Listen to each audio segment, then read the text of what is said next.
podríamos llamar este rato que empieza ahora mismo de muchos modos, pero hemos decidido utilizar la línea recta y por eso vamos a llamarlo simplemente fútbol. Simplemente una pelota va rodando y se enciende la esperanza y la alegría. Simplemente el juego de la mayoría que se juega cada día en todos lados. Simplemente es un gol que sabe a gloria. Simplemente es abrazar a las figuras, las de hoy y las que por siempre perduran en el área grande de nuestra memoria. Ponga música, maestro, y que se vengan a bailar grandes y chicos todos juntos, como baila el samba toda la defensa. Si la agarra el Rey Pelé y les hace un nudo, si usted mismo aquí se ve, no se sorprenda, porque todo esto es simplemente fútbol. Simplemente fútbol, nos canta Ignacio Copani.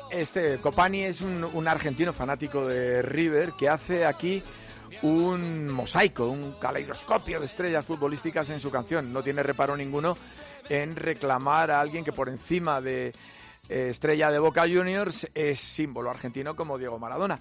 Pero se me ha ocurrido que, teniendo entre nosotros al papá de esta sintonía, era mucho mejor poner a Oliver y Benji.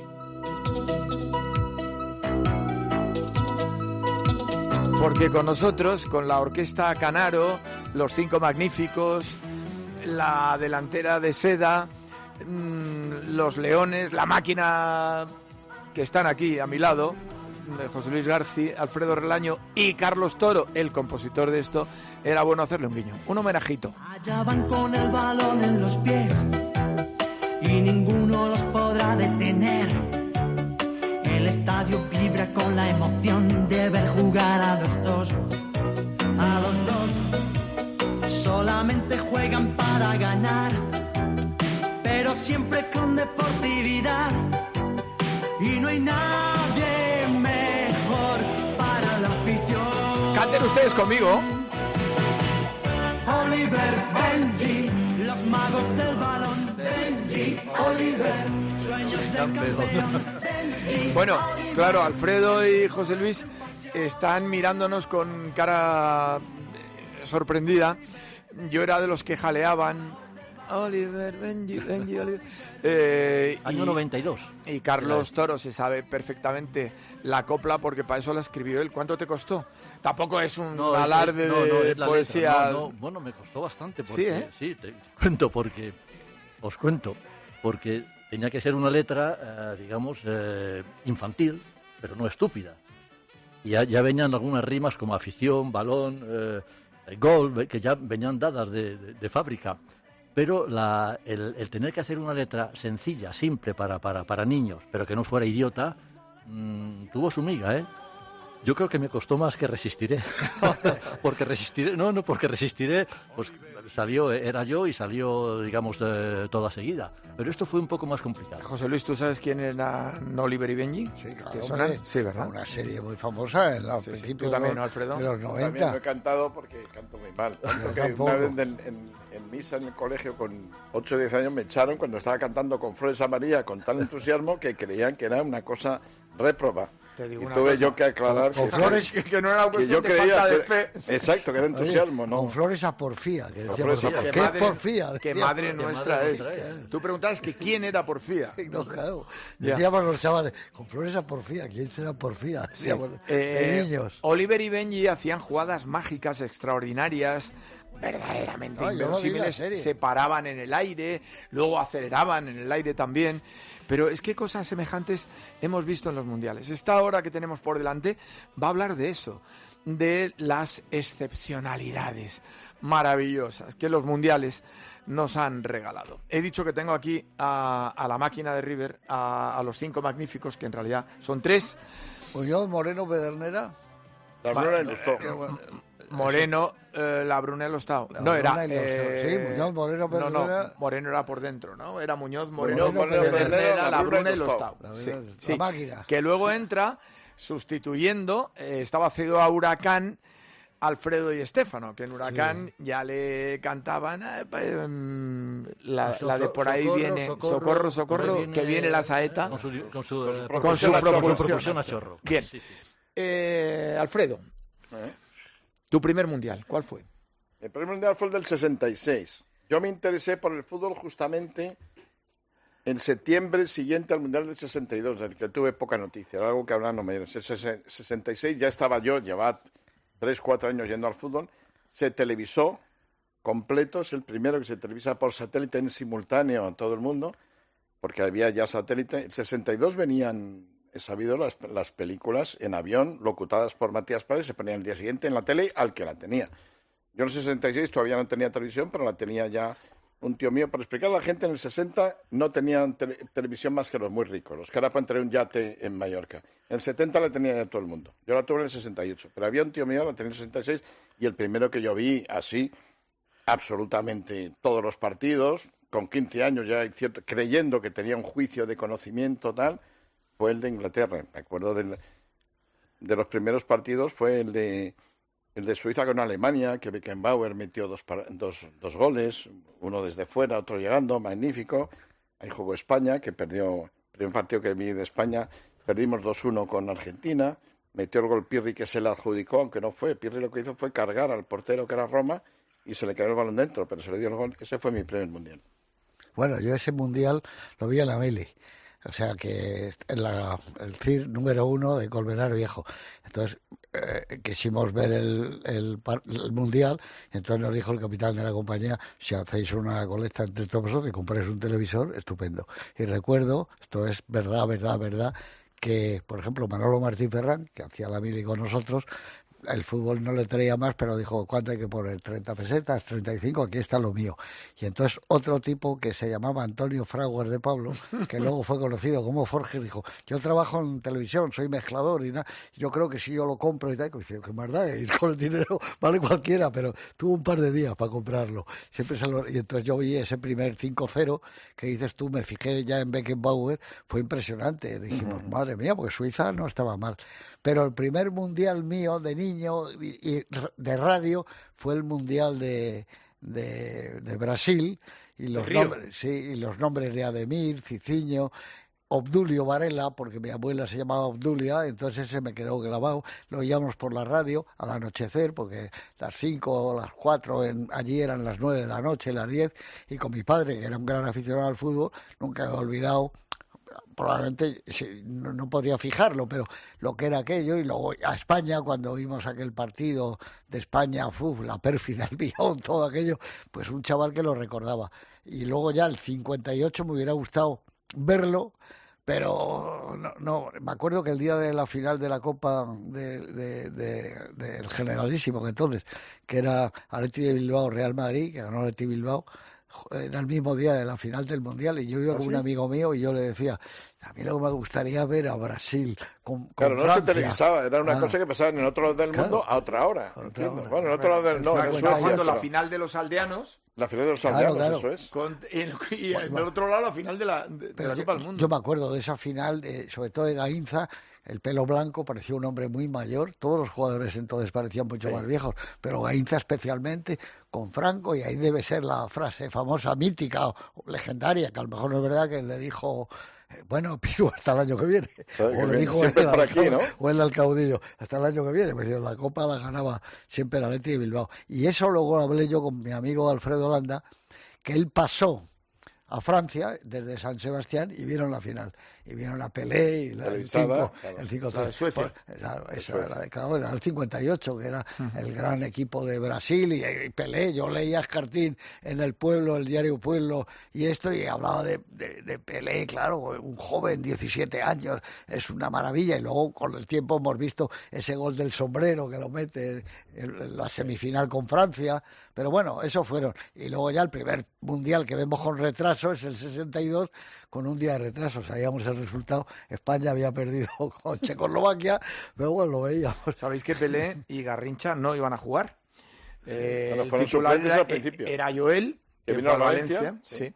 Y son los veteranos, Zagallo, Nilton Santos, Llama Santos, los que hablan con el técnico y dicen Don Vicente. a Feola. Señor Gordo, estos garotos tienen que jugar.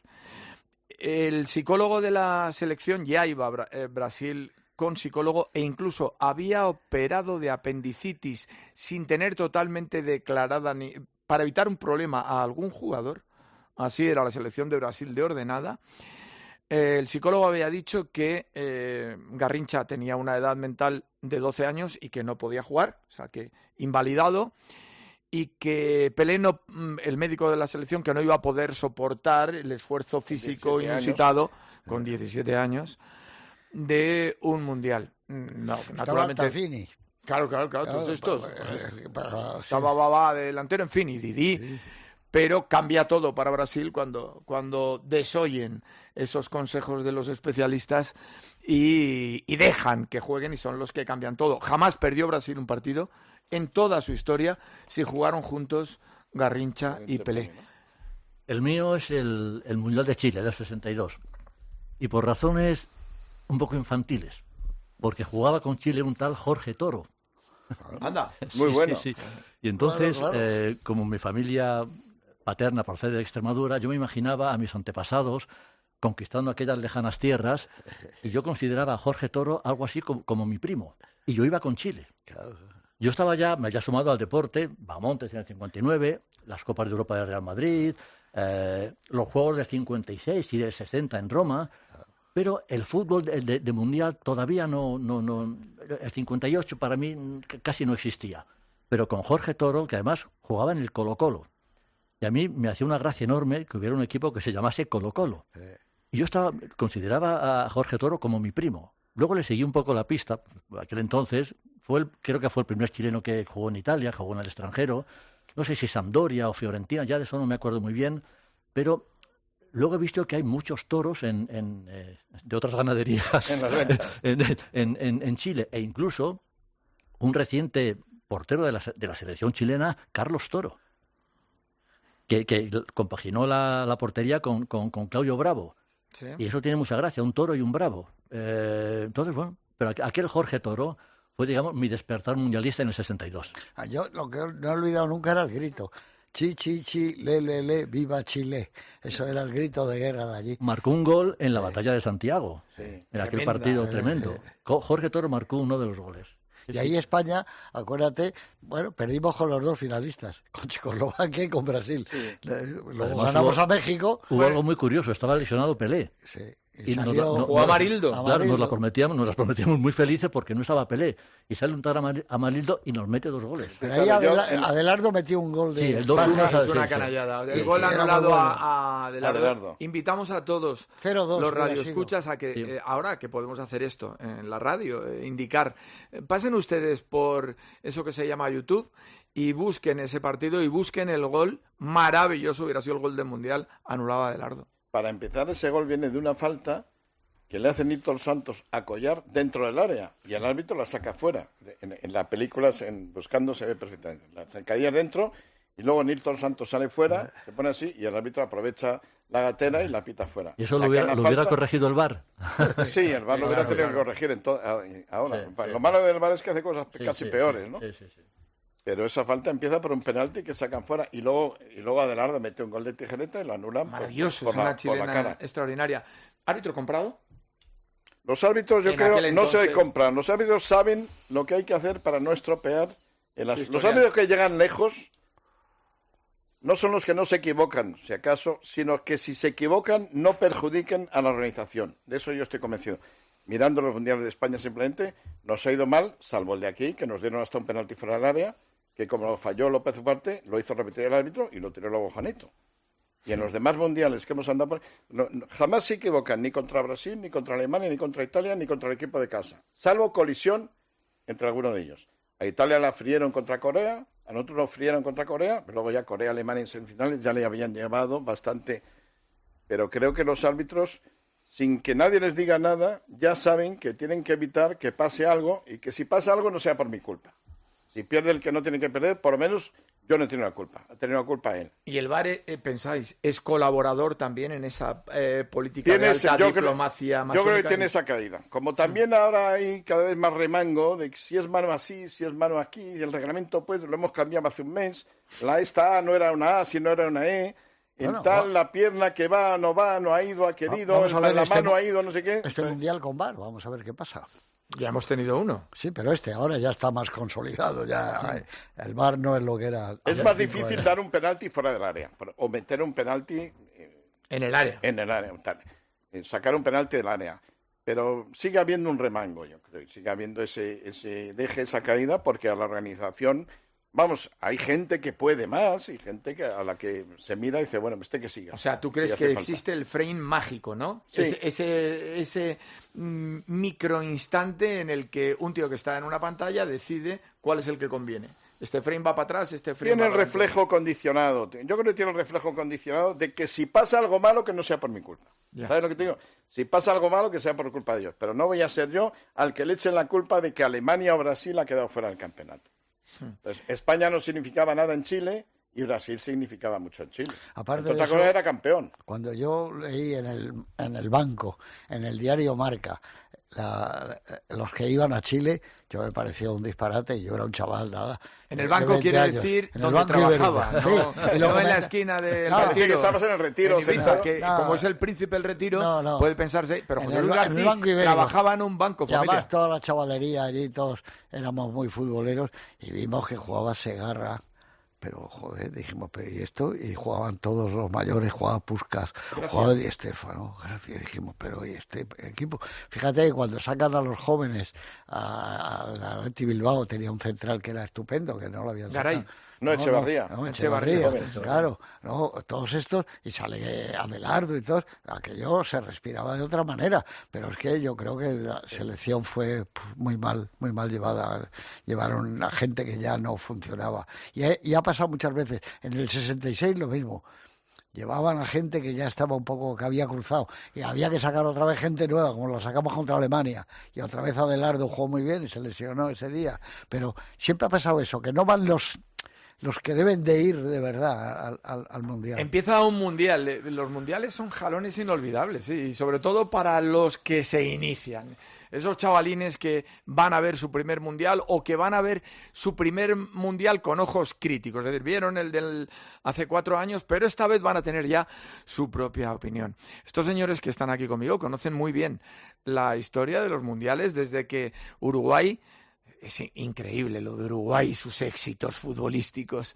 Y en todos esos guerreros, 3 millones de habitantes en la República Oriental del Uruguay, que son capaces de ganar unos Juegos Olímpicos, 2, y ganar un Mundial a Argentina en una final en la que remontan. Y el último gol lo marca un tipo que es manco y gallego, de un pueblo de Lugo. Se llama Héctor Castro, el manco Castro. Hay un vasco, el Vasco Cea, otro gallego, Lorenzo Fernández, en aquella selección en la que estaba Héctor Scaroni. Aquellos uruguayos combativos. Desde entonces hasta ahora, la cantidad de partidos que han visto nuestros amigos y sobre todo la cantidad de partidos que han leído, no dejéis de leer, todo eso hace que tengan criterio sobre cuál es el partido de los mundiales. Uno entre todos. No el vuestro, eso ya os preguntaré luego. El partido de los mundiales. Ahí me dices, yo tengo, te tenía que meter 2 cosas. La prórroga de la Alemania-Italia, del Italia-Alemania en Brasil, en México. No hace falta 70. Que lo hayáis visto, ¿eh? No, no lo he visto, lo vi por la tele. Sí. Ese yo creo que es la media hora de...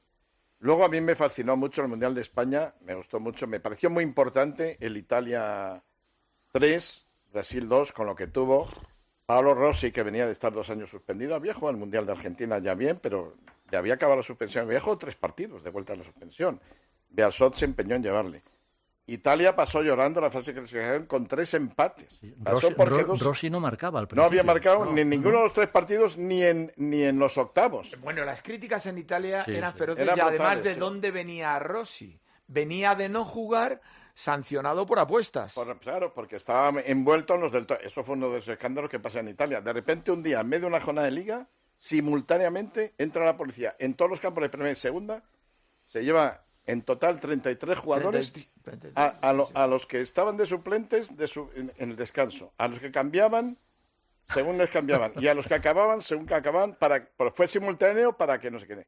Entonces, unos 25 fueron condenados a un total de 50 y tantos años de suspensión. Bajaron al Milán a segunda. Sí. Albertosi, que era el portero, era un mito de la selección. Cagliari, exequo con Zoff, tal. Y a Rossi le cayeron 2 partidos, por un amaño de un Avelino Perugia. Estaban todos en el Perugia, era de la Juve, pero... Y está 2 años sin jugar. Y además, por chorizo. Solo 3 de esos volvieron a jugar. Eran Giordano, Manfredonia. 2 años sin jugar, ¿eh? 2 años sin jugar, pero sin jugar por...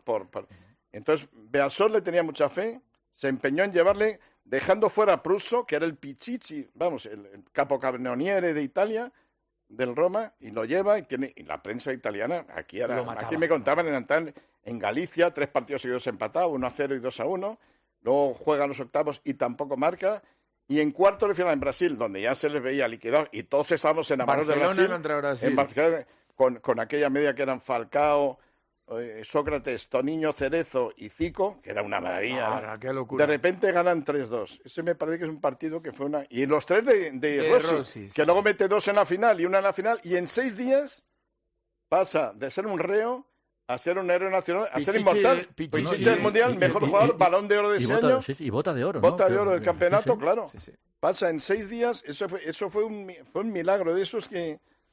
Y esa final rematada con los saltos que recordamos todavía del anciano presidente de Italia, Sandro Pertini, que era emocionantísimo. Claro, el viejo luchador antifascista, metido en un terno así muy chiquitito, muy encogido, por no sé, que el rey Alberto Juan Carlos le hacía así, cuidado con el corazón. Cuando el hombre se levantaba, rompía, entonces no se llevaba lo de romper el protocolo, se ponía allí de pie y levantaba los brazos y tal, ¿no? Yo la vi esa en el campo del Madrid, que es la primera vez que... vimos que había unas, como diría, para entrar allí era muy complicado. Ya en la Castellana había un primer control. Yo llevaba una entrada muy buena porque me la había regalado Manolo de Garango, era el presidente del Sporting, y entonces él no iba y me dieron... Era federativo además, miembro de la Federación Española. Entonces entrábamos por la puerta cero, la gran tribuna, yo tenía al rey, a Pertini detrás, estaba sentado al lado Plácido Domingo, y era un control. Luego llegabas a acercarte como a 30 metros de las puertas y otro control. Luego al entrar, otro control. Ya es la primera vez que dije, joder, claro, esto es la final de un campeonato del mundo. Y fue la del 82, ¿no? Exactamente. Sí. Yo había quedado con mi amigo José Ángel de la Casa, que él narró el partido, para salir luego a tomarnos una cerveza en Parsifal, que estaba enfrente del campo del Madrid. Bueno, había tanta gente a la salida que yo no lo vi y él tampoco, y al final luego ya nos llamamos por la noche. ¿Pero has estado? Sí, yo bajé y todo, le dije. Pero si es que había como 20.000 italianos ese día en la final. 20.000, fíjate lo que... Eso. Y bueno, una cosa, tomado todo lo que es la Castellana, no había posibilidad ya de coger un taxi, yo lo recuerdo. Y bueno, y recuerdo el partido como no excepcional, porque se veía claro que ganaba Italia. Ya anularon un gol aItalia.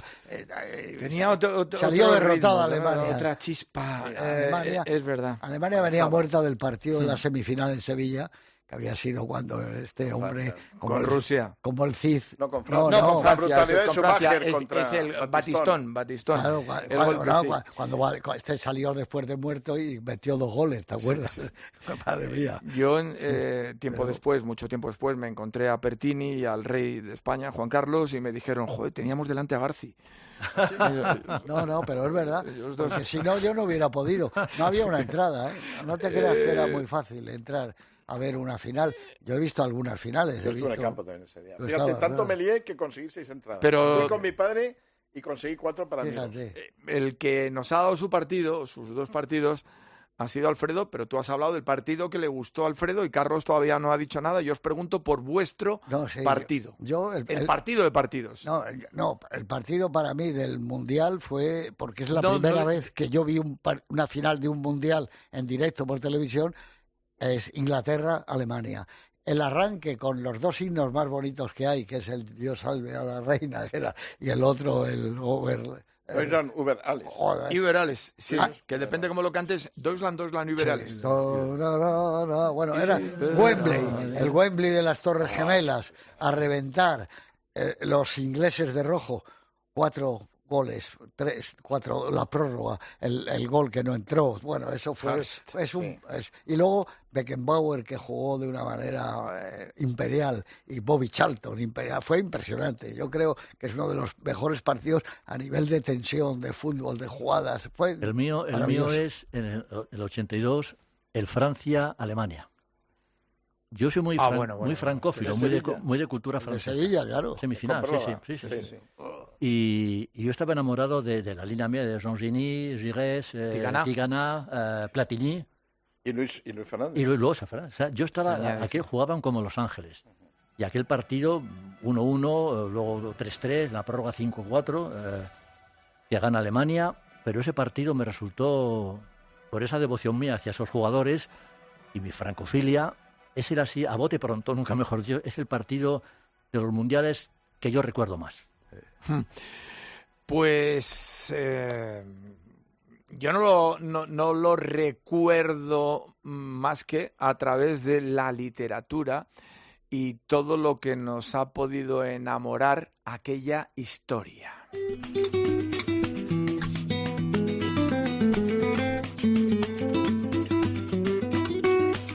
Historia imposible. La noche está de luto, la fiesta terminó, el mundo no comprende qué pasó con el campeón.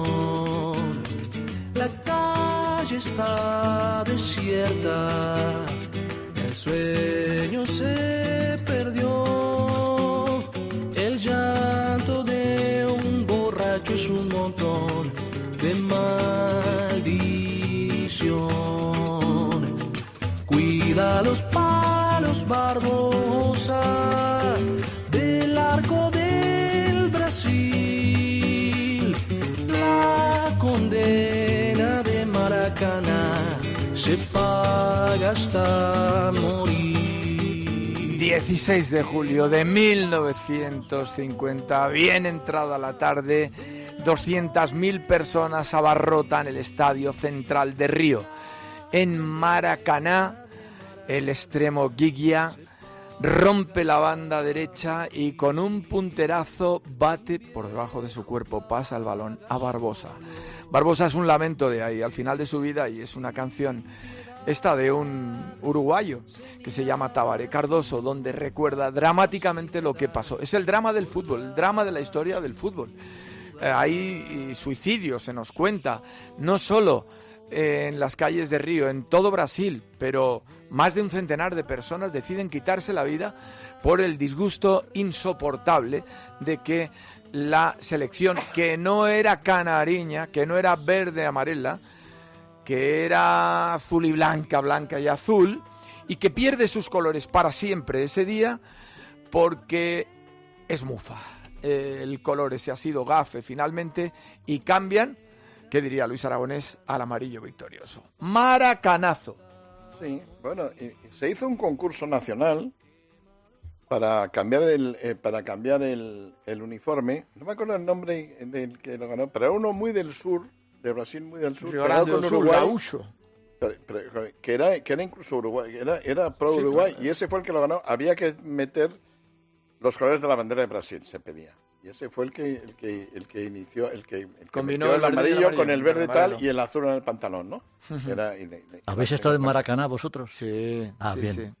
Yo también, bastante veces. Yo también con el Madrid en el Mundialito de Clubs. Sí. Fue algo también casi mágico. Pisar Maracaná con toda la historia.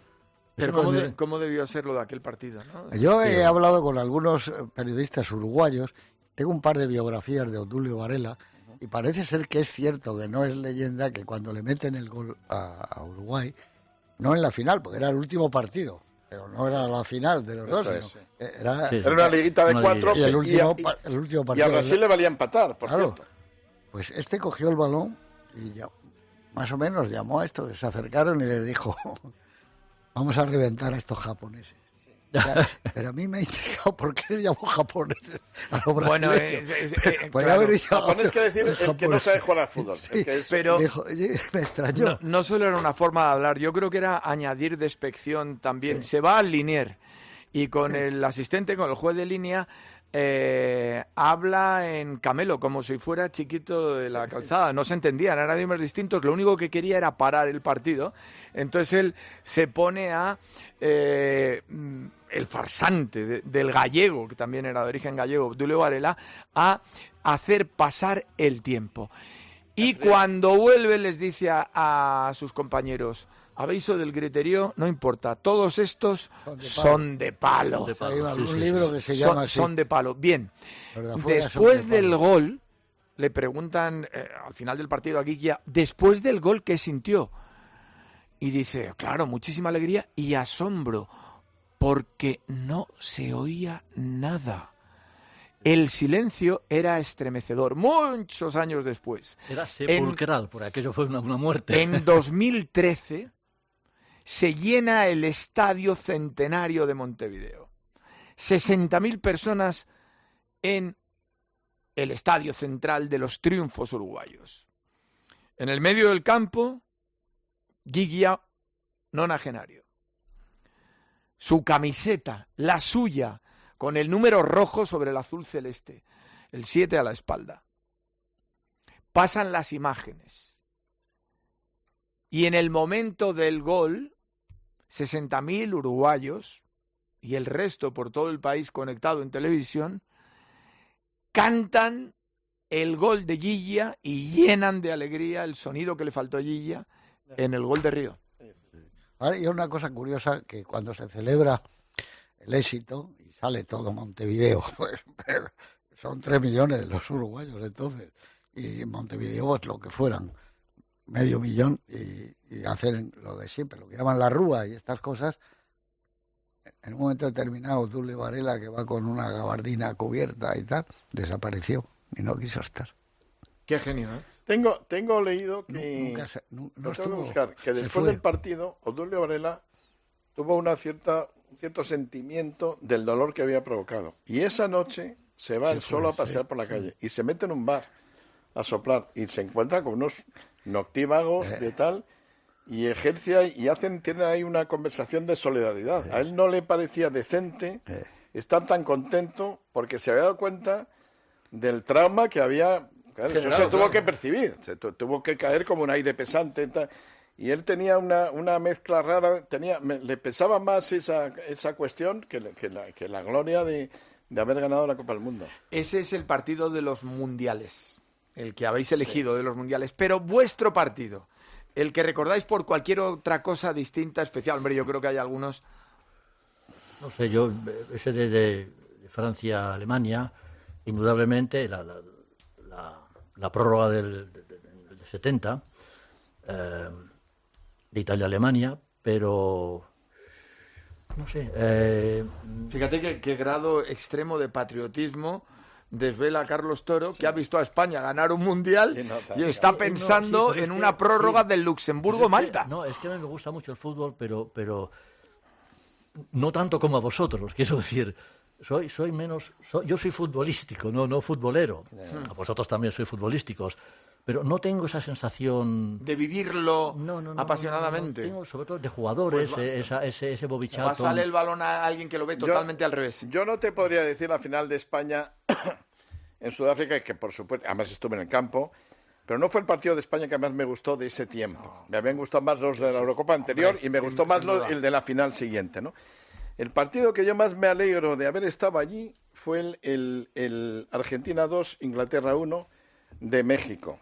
Porque yo vi y te digo una cosa, que es llamativo. Ninguno vimos que Maradona metió el gol como Maradona. Seguro. No lo vio ni nadie. Yo por la tele. Yo estaba en la tribuna de prensa. Seguro. Tenía además al lado a Pepe Comas, que era corresponsal del país entonces en México. Lo había sido en Alemania, iba con Alemania, iba en general todo el mundial contra Argentina, porque quería que ganara Alemania y tal, y ninguno lo vimos. Luego mete un gol maravilloso, luego aprieta mucho, me gustó mucho ese partido. Y al final bajamos a la sala de prensa Y ahí y lo ha metido con la mano, y está mala pantalla, que lo ha metido con la mano el tío. Y yo estaba ahí cuando salen y le pregunta a alguien, el gol ha sido, pues entonces las conferencias de prensa, nada más, el gol ha sido con la cabeza, con la cabeza de Maradona y la mano de Dios, dijo. Sí. Tío, que eso ha quedado, ya, lo bien que hablaba Maradona, al haber visto ese partido, había en ese partido, la tía ahí un poco la revancha de las Malvinas. Las Malvinas, estaban en guerra en las Malvinas en el 82 cuando vinieron los dos a jugar a España. Se acabó, no tuvieron que jugar enfrente, pero se acabó la guerra de las Malvinas, ya en marcha el Mundial de España. Hacía solo 4 años y todo el trauma que eso había quedado. Más, Argentina, por supuesto, digirió aquello muy mal. Luego encima se supo que la dictadura había robado cosas que mandaban la gente a los soldados, luego que aparecían vendidas, esto me lo contaron, aparecían vendidas en los supermercados, porque había en algunos paquetes había mensajes a los soldados, una cosa que tenía Argentina muy clavada, y claro, ese partido llegaba con esa carga anterior, aunque algunos jugadores intentaban baldarlo entre otros, decían, aquí solo se juega el prestigio futbolístico de los países, no se juega, pero había una cosa... Bueno, joder, que Maradona claro, yo vi el golazo, vi los dos goles extremos. La trampa bien hecha y el gol que redime la trampa y redime todo lo demás, y un poco como que burla a Inglaterra te gana por los dos veredictos, por KO y a los puntos. Y sobre todo, la magia, lo bien que lo hizo el tío, fue un golpecito de cobra que luego cuando lo ves en la tele es muy evidente. ¿Cuál te gustó más de los 2 goles? Pues el de la mano. Mira, si alguna vez... Claro, alguna vez, porque el otro lo ves meter, alguna vez, cuando hay gente que defiende el VAR es conveniente para evitar ese gol y para evitar, por ejemplo, lo del gol fantasma que se dio, que yo creo que no fue el gol de Inglaterra a Alemania. Yo el otro día le decía a alguien, le dije pensando, un defensor del VAR, ¿sería mejor la historia del fútbol si hubieran anulado ese gol? Sería más justo, pero no sería mejor la historia del fútbol si hubieran anulado ese gol. Ni sería mejor la historia del fútbol si no se hubiera dado el gol de Wembley. Son defectos que embellecen el fútbol, creo yo. Embellecen el relato. El relato, claro. No el fútbol, el relato.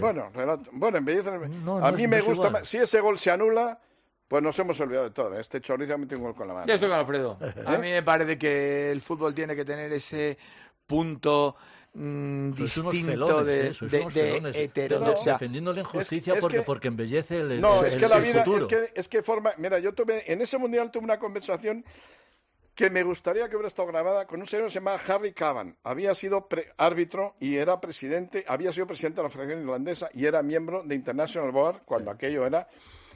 Y yo le entrevisté por los errores arbitrales que había. Había sido el gol de Mitchell que no se dio, había habido otros notables.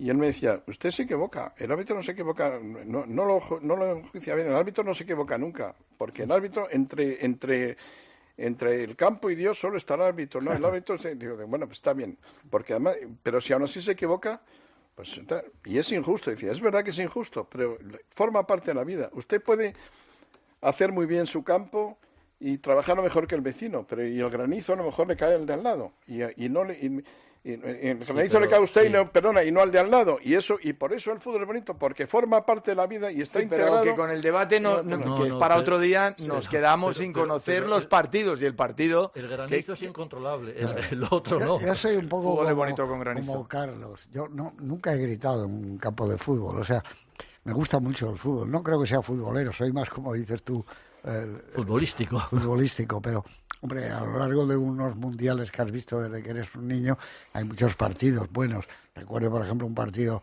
Holanda-Alemania que se quedaron los 2-10, que fue impresionante bajo la lluvia.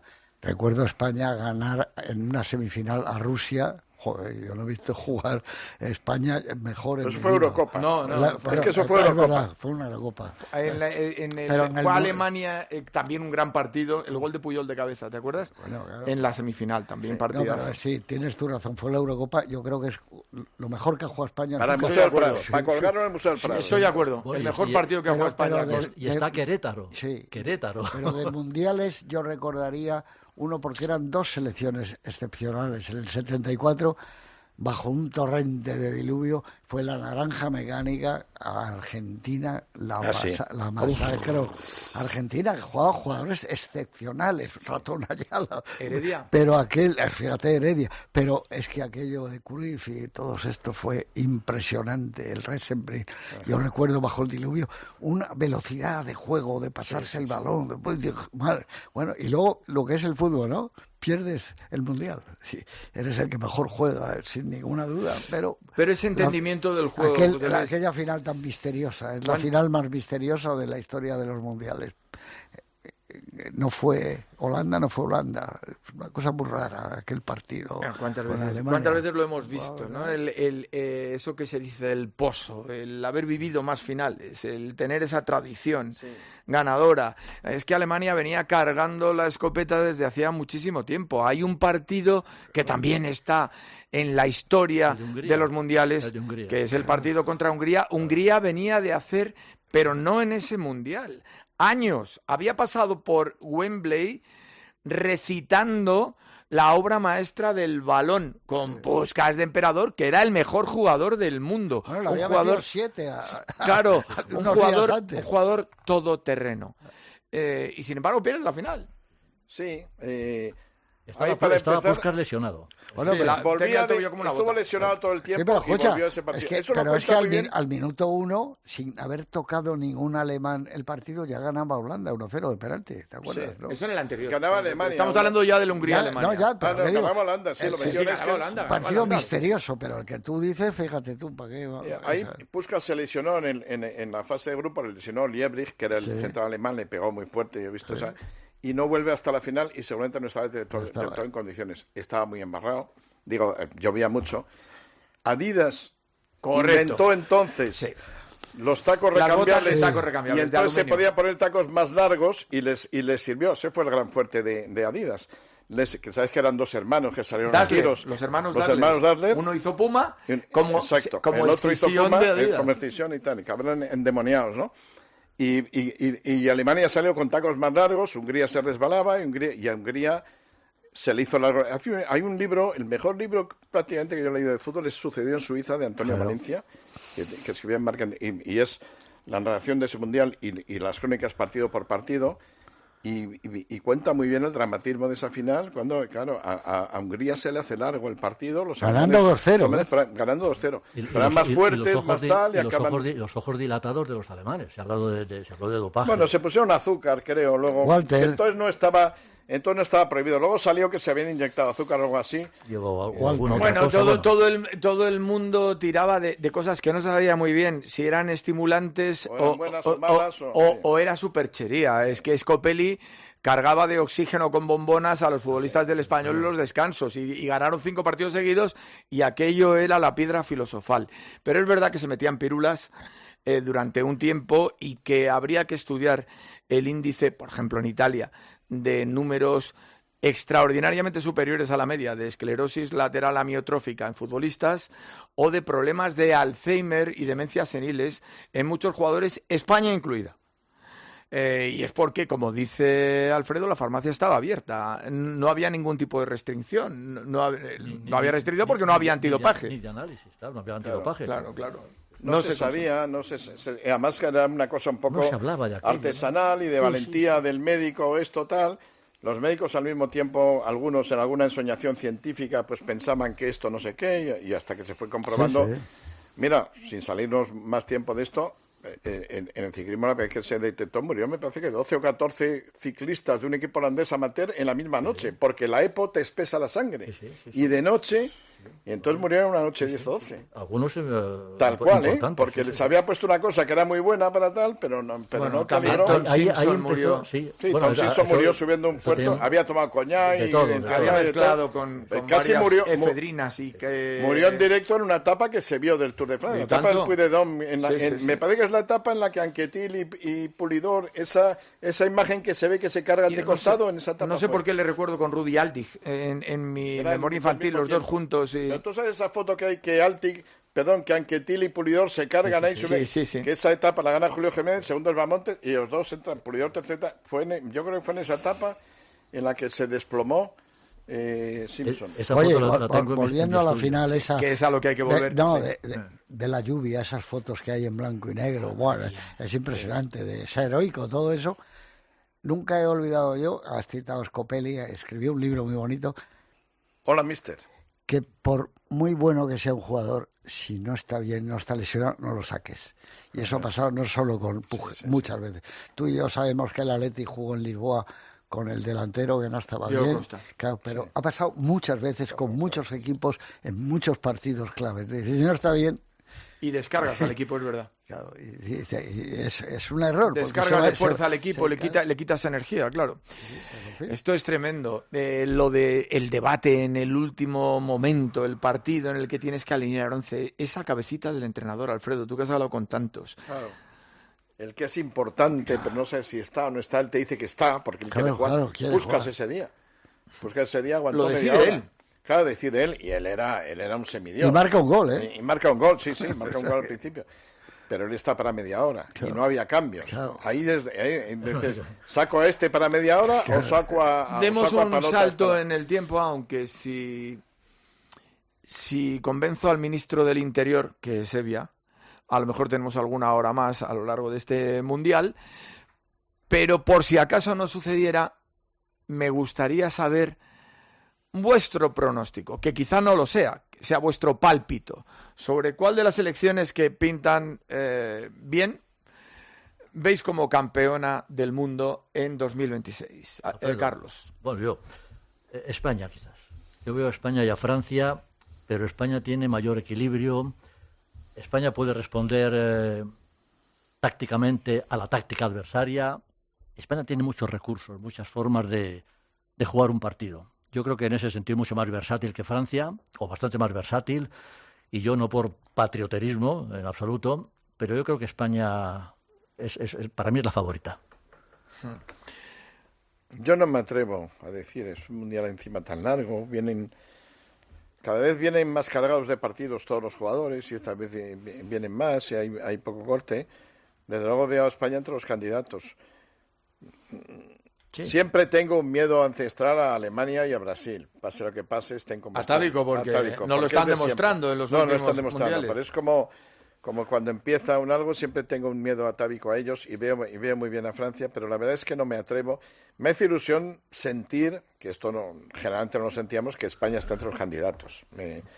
Pero no me atrevo a decir. Yo me atrevo moderadamente, claro. Pues atención, porque el que viene ahora adorna sus pronósticos muchas veces de eficacia, y para hacerlo valer pasa por la casa de apuestas y apuesta. ¿Por quién has apostado? No, todavía no. ¿Y por quién vas a apostar? Es que esta es la primera vez en la historia de los mundiales que hay un mínimo de 6 tipos que pueden ganar de jugador. O sea, pueden ganar en el sur, como dice Alfredo, Brasil y Argentina, ¿eh? Son dos equipos que no puedes descartar. Pero aquí, en nuestro mundo latino, Portugal ya lo demostró contra España. Tiene un equipo candidatazo muy bueno. España, ya tenemos 4. Francia, 5. Alemania, siempre hay que contestar con Alemania, porque no sabes cómo se plantan semifinales, siempre. Y entonces, de esos 6, puede ser cualquiera. Y luego, siempre hay una sorpresa. Este año yo creo que vendría por gente como Noruega. ¿Marruecos? Noruega, Marruecos. Sí, yo no sé, me ha defraudado un poco en la Copa África, Marruecos, ¿no? Pero puede ser, claro, tiene muy buenos jugadores. Pero veo más gente tipo por ahí, por Noruega, por esos sitios donde el fútbol está como desarrollando. Va el VAR a decidir muchos partidos. Sí. Bueno, es que juntas ahí arriba a un tal Haaland, a Sorloth, a Ronnie, todos estos con Suecia. ¿Sabes qué me pasa? Ronnie no está en la preselección. No, Ronnie con Suecia. Digo... Sí, es Suecia. No está en los 55, ¿no estaba? No. Es que estaba grabado el programa, por si acaso Carlos Toro ya ha desvelado. ¿Sabes qué me pasa a mí con Alemania? Que me parece que tiene una intimidad supremacista, un poco al tipo de la que tiene el Madrid en la Copa de Europa. Es decir, ¿cómo nos van a ganar esto si somos Alemania? Si somos tan... En cualquier mundial lo he visto, es muy difícil. Es como Rasputín, es muy malo de matarlo, hay que matarlo, envenenarlo, acuchillarlo, dispararle, tirarle al lago. El lado Alemania, yo lo he visto muchas veces, incluso perder muy por los pelos. Creo que Alemania tiene tal convicción interior de superioridad que le ayuda, y en los últimos trances más difíciles afecta a senso contrario al rival y a ellos les agranda. Yo Alemania metió unos 7 a Brasil. En Brasil, a ver quién ha sido capaz de hacer semejante. Mira, hablando de partido, a ver quién ha sido. Esto fue como el saco de Roma que hicieron las tropas de España allí eso, a ver quién es capaz de hacer semejante cosa, ¿no? Oye, si fuera por puntos, decir, el campeón tantos puntos, el subcampeón tanto y los semifinalistas, Alemania es el que más puntos tendría. Es que sí, pero hay que hablar del presente, es verdad. A mí 4 mundiales. Insisto en que convengo con vosotros, la razón histórica, ese gen, participa sobre todo si llegas a una final. Lo tengo clarísimo. Pero a lo largo de todo un mundial, la calidad futbolística, lo que decía Carlos un poquito, de la cohesión española, lo que hemos visto, y de algunos otros equipos, como tú decías, José Luis, Portugal. Sí, pero España está vacunada, ya ha jugado una final. O sea que ya no... se incorpora, pero... A Portugal le queda eso, Pero yo le veo a España un equipo muy compacto, sin debilidades. Vamos a ver si están bien. Aunque tiene una media España, que es que no lo pensamos, pero os pongo nombres sobre la mesa, a ver quién lo puede mejorar. ¿Veis algún medio en el mundo, quizá Vitinha, pero no mejor, igual que Pedri? No, tiene además 6 o 7 España. Ahí atrás, y el Fabián. funcionamiento no se resiente porque entra uno, sale otro. Entra Fermín. Tienes 3, se me cae uno y me han fastidiado. No. Ese Mikel Merino, que es el mejor llegador del mundo. Bueno, espérate que no esté bien Rodri. Como esté bien Rodri. Está bien Rodri. Bueno, y a mí Lamal, dime uno mejor. Zubimendi. Oye, otro, qué ejercicio Merino, de onanismo futbolístico. Te digo, me encanta, porque esto hace tiempo no lo podíamos hacer. Y vamos ahí, de chaval, la verdad es que vamos pensando, o no íbamos, o García y Toro, o pensábamos, bueno, España, cuanto antes la eliminen, mejor acabamos con este enojoso asunto y vamos con Brasil. Con Brasil. Era la maldición de cuartos. España, porque nos íbamos a pegar y va a ser culpa el del Madrid, va a ser culpa el del Atleti, va a ser que se vaya a España y ya vamos con Brasil. ¿A que se os ha pasado rápido? Sí, mucho. Rápido. Espero que a nuestros oyentes también. Y lo digo, queda pendiente esa reunión con el ministro del Interior para saber si repetimos de vuestra apretadísima agenda figuras del balompié. Con Carlos Toro, con Alfredo Erlaño, con José Luis García. Bueno, está Javi, está Izan, está Guzmán en este equipazo que se ha construido para un solo partido. A ver si perdura y somos campeones del mundo. Esta es la canción oficial, el himno oficial del Mundial de Estados Unidos... México de 2026. Gracias.